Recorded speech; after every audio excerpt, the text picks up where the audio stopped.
Hello guys, for today's video, mag-isa lang ako dito sa bahay sa bahay namin dito guys sa bukid. Kasi nga yung aking mga amo, mga alaga ko guys nandoon sa family house. So hindi ako sumama doon guys kasi basta di ako sumama doon dahil nandoon yung mga bawal ako doon. Bawal ako doon guys kaya hindi ako pumunta, hindi ako sumama.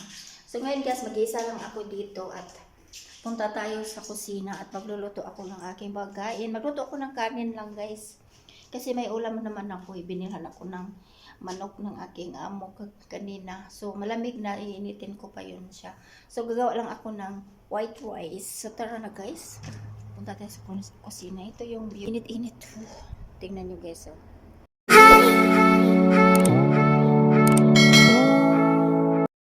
Ayan guys, mainit dito guys sa bukid. Ayan kaya tinawag ko to na bukid guys kasi tingnan niyo na lang yan. Ayan, nabulol na ako eh.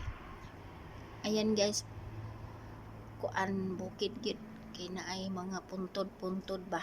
So nakita niyo guys, walang ka-green kasi alam niyo naman dito ay mainit, walang damo na mabuhay. So ayan guys, malaking bundok dyan. So ito lang guys yung aming, kasi walang nakatira dito for how many months.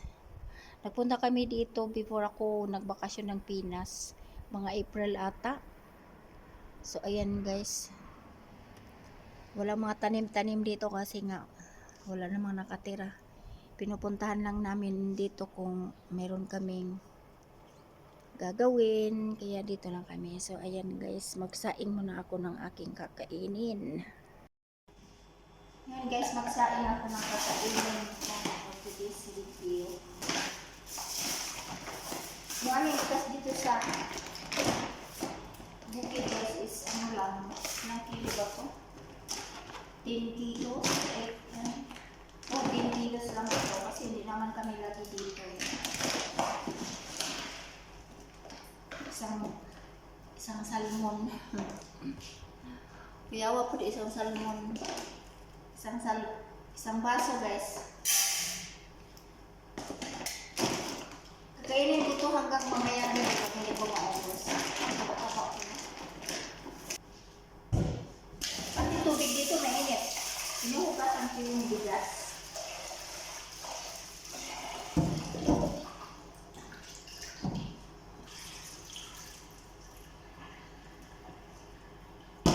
Isang baso.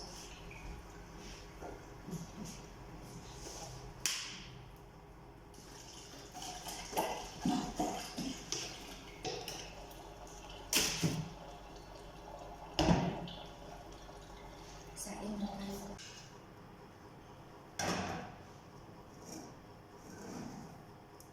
Dito na lang. Kasi maliit lang oh.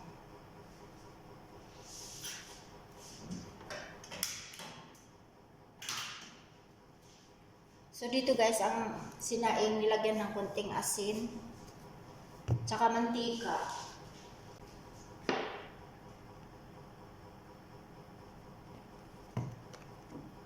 So ayan lang guys, hayaan lang muna natin maluto yung ating sinaing. Yan, nalagay tayo ng tubig sa left. Pagdating nilang kanya. Yan na malambot tubig.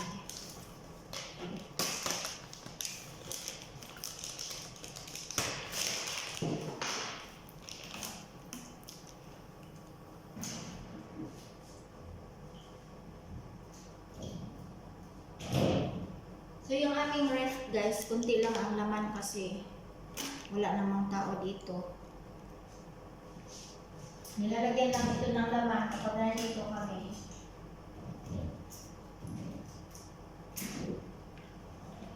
So ayun guys, kilala niyo ba yung dates? Ito guys oh. Meron din kulay yellow guys. Meron din pula. Ayan, dalawang klase na dates. May yellow, may pula. Ito pula nga guys. Mamaya pagdating nila, magdala na naman yan sila ng panay dates at so kunti lang ang laman ng aming bread kasi Wala nang laging tao dito, pinupuntahan lang natin. Pag nagustuhan lang natin yung tao, pupunta dito. Kaya maglagay ako dito ng tubig. Kaya dito nila ako sa bahay at gagawa ako ng makain. Binila ako ng amo ko kanina bago umalis. Binilan ako ng manok para ulam ko daw. Saka ako na lang daw magkain. So mas gusto ko pa ang luto ko guys kaysa luto ng iba. So ayan guys, habang hindi pa luto yung ating sinaing guys, punta muna tayo sa labas. Kanina guys, yung nakita nyo bandang likod, ito oh. Ito bandang likod. So ngayon, punta naman tayo dun sa bandang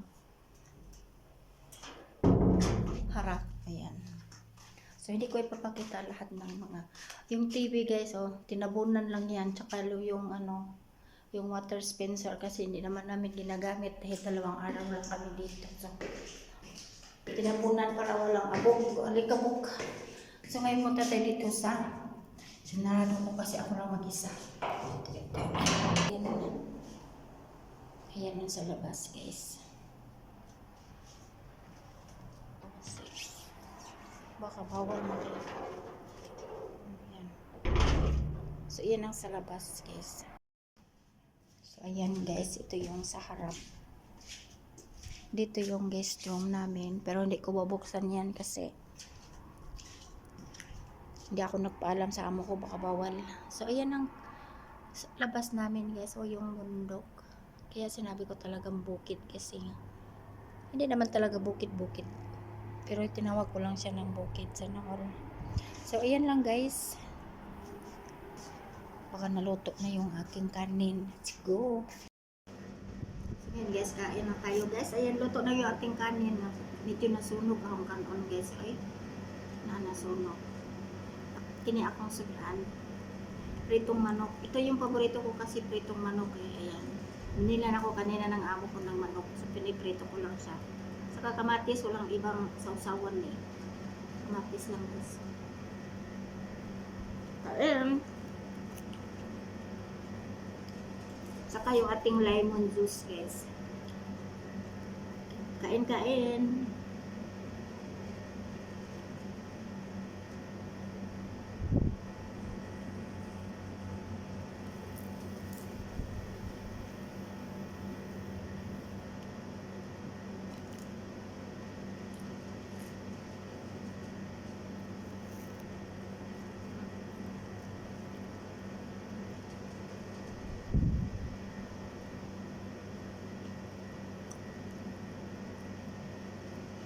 So, yan ako eh. Wala sa nabilin sa balay na. May kamot o kaon. Di magugupid yung pumunta doon guys. Pwede naman kaso yung mga katulong doon guys, pinaiwas sa akin, ayaw nila akong kasapin. Kasi pinagsabihan sila ng kanilang kapatid ng amo kong babae guys. Yung amo kong lalaki, yung matandang dalaga, yun ang nagsabi na huwag daw ipakausap sa akin yung kanilang katulong kasi baka daw masulsulan ko daw. Di ba matagal na ako sa amo ko?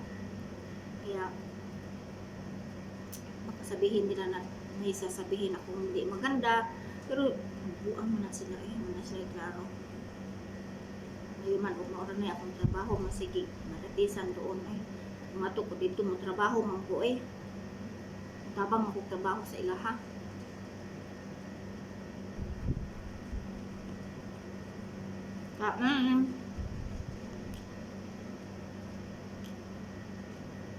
Kasi yung mga katulong nila doon guys, hindi magtatagal eh. Tumatakas yung iba.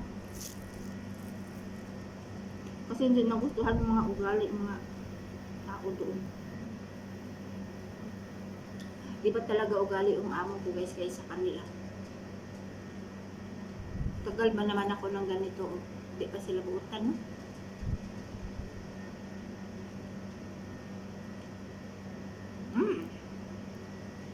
Yummy. Paborito ko talaga ang prito manok guys.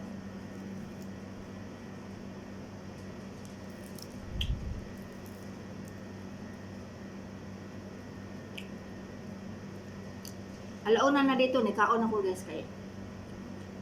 Tingkaon naman po nila dito niya. Yung magkaon nila, manghuli naman doon dire. May nag-abot nila naman ako kaon ka, natulog ko. Tulog pa.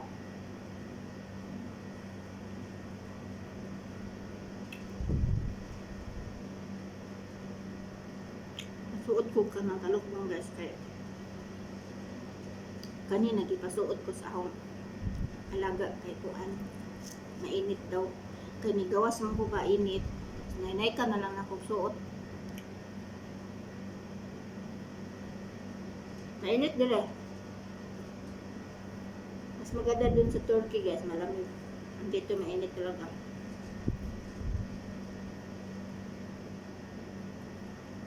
kain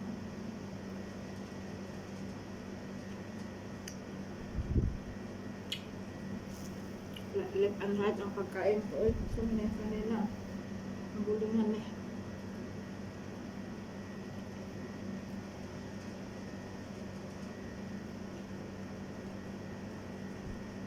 Mga ang ganin nyo eh.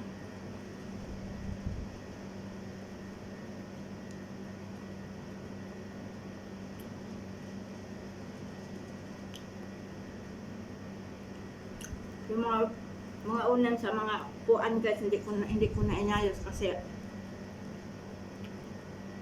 ganun pa rin eh gaganunin din namin pag alis namin kaya pagod lang ang abutin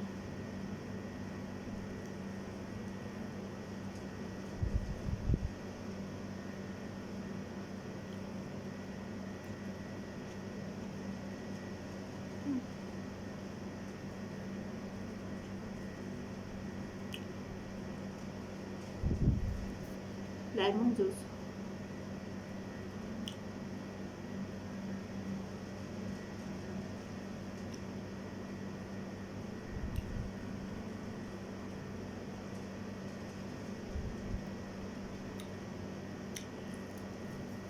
sarap sarap yung asin-asin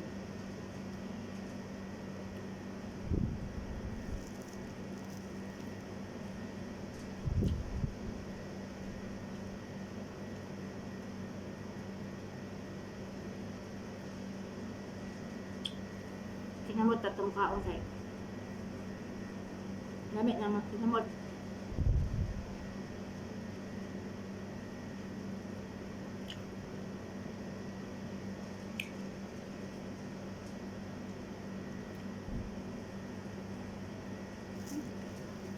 matis eh